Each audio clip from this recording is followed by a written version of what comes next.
Gjatë një bisede të qetë në dhomën e ndenjes, larg zhurmës dhe dinamikave të zakonshme të shtëpisë, Selin ka ndarë me Gimbos një rrëfim shumë personal, që dukshëm e ka prekur emocionalisht. Teksa biseda po rritë natyrshëm, ajo vendosi të hapte një kapitull të jetës së saj që siç u shpreh vetë, shumë pak njerëz e njohin.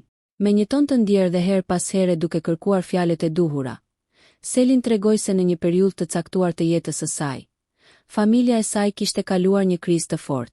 Ajo zbuloi se prindërit e saj kishin qenë në prag divorci, pas një gabimi të bërë nga ati, një situatë që kishte tronditur themelet e familjes së tyre. Unë kam pasur një histori që nuk e di njeri. Në një moment të jetës son, babi ka bërë një gabim dhe kanë qenë në proces divorcesh. Por unë, tha Selin, duke lënë fjalin pezull, sikur po rikthente në mendje emocione të forta nga ajo kohë. Gimbo, i përfshirë në rrëfim dhe dukshëm i interesuar për ta kuptuar më thellë situatën, e pyeti menjëherë: "I ke pajtuar?" Selin buzëqeshi lehtë, por me një ndjesë ngarkese emocionale pas asaj buzëqeshjeje. Pa dashje. Jo pa dashje, por u përpoq të shpjegonte, duke lënë të kuptohet se roli i saj në atë histori kishte qenë i madh. Edhe pse ndoshta jo plotësisht i vetëdijshëm në atë kohë. Biseda mori një ton edhe më personal kur Gimbo e pyeti drejt për drejt: "Je pishman?" Përgjigja e Selinit ishte menjëhershme, por e mbushur me reflektim. "Jo, s'jam pishman", tha ajo me bindje. Megjithatë, menjëherë pas kësaj, ajo tregoi edhe anën tjetër të medaljes, dyshimet dhe dilemat që e kanë shoqëruar me kalimin e viteve. Por njëkohësisht nuk e di si e ka përjetuar mami im. Do me thënë e di se unë kam qenë me atë gjatë gjithë kohës, por nuk e di nëse do të donte ta përjetonte ndryshe. Më kupton. Vazhdoi ajo, duke e bërë të qartë se edhe pse familja qëndroi e bashkuar, plagët emocionale mund të kenë mbetur diku thellë. Selin theksoi se ka qenë pranë nënës së saj në çdo moment të asaj periudhe të vështirë, duke parë nga afër dhimbjen, zhgënjimin dhe përpjekjen për ta mbajtur familjen bashkë. Por sot, me një pjekuri tjetër emocionale, ajo pyet veten nëse nëna e saj e ka falur vërtet nga zemra, apo thjesht ka mësuar të jetojë me atë që ndodhi. Nëse vërtet ajo thellë e ka falur dhe nëse thellë është shëruar, përfundoi Selin, duke lënë të kuptohet se kjo është një pyetje që ende ndjek. Rrëfimi i saj solli një moment ndryshe në bisedë, larg strategjive, lojës dhe debateve të zakonshme. Ishte një kujtesë se pas çdo personi fshihen histori familjare, sakrifica dhe plagë emocionale që nuk shihen menjëherë, por që formsojnë mënyrën se si ata e shohin jetën, faljen dhe dashurinë. Gjatë gjithë kësaj jave Gimbo dhe Selin kanë qenë shumë të afërt. DJ i njohur i ka dhënë sinjale Selin. Ndërkohë Miri është bërë xhelos për këtë marrëdhënie. Për çfarë ju njoftoi më parë Big VIP Albania? Mbrëmjen e dieshme në shtëpinë më të famshme në Shqipëri, atmosfera ka qenë më e qetë se zakonisht, por kjo nuk i ka penguar banorët të zhvillojnë biseda me peshë për dinamikat brenda lojës. Në qendër të vëmendjes këtë herë kanë qenë Gimbo dhe Selin, të cilët janë parë të izoluar për një kohë të gjatë nga pjesa tjetër e banorëve, duke zhvilluar një diskutim të sinqertë dhe mjaft të thellë me njëri tjetrin. Biseda mes tyre ka ardhur pas komenteve të shumta që kanë qarkulluar brenda shtëpisë lidhur me afrimitetin që ata kanë krijuar kohët e fundit. Shpeshherë banorët i kanë ngacmuar, duke lënë të kuptohet se mes tyre mund të ketë diçka më shumë se sa thjesht shoqëri. Këto aludime duket se kanë shtyrë Gimbon të sqarojë qëndrimin e tij, për të mos lënë vend për keqkuptime.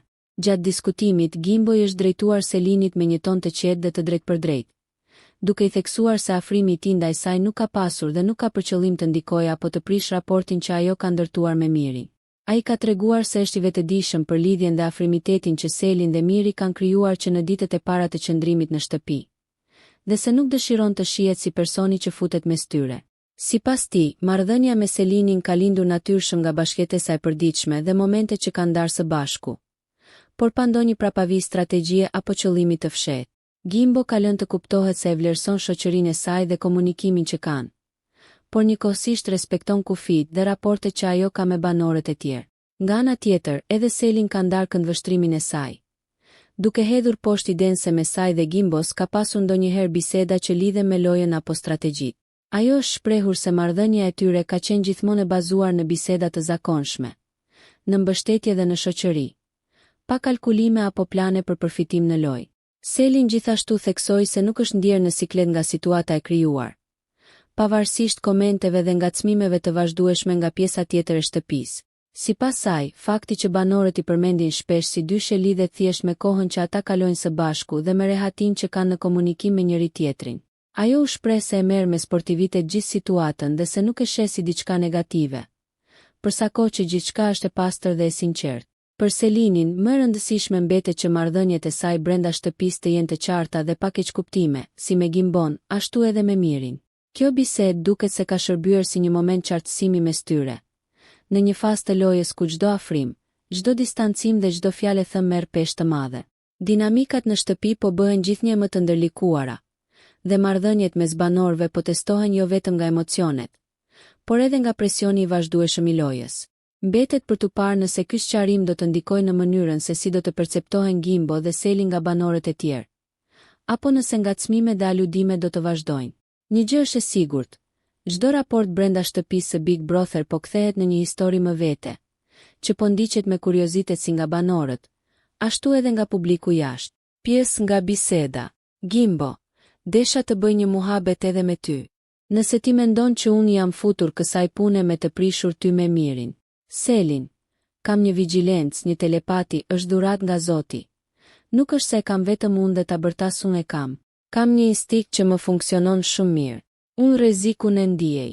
Nëse nuk është një gjë e sinqert, unë nuk jam budallaqe, kupton. Ndoshta nuk jam kaq e zgjuar dhe po ja fuskot. Por mendoj që përgjithsisht më ka dalë kështu që jam.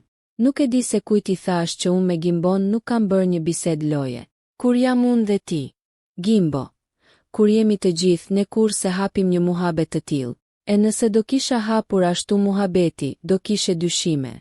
Selin, a jam ndjerë në siklet se e thon shpesh në shtëpi se ti me Gimbon, po i ri afër.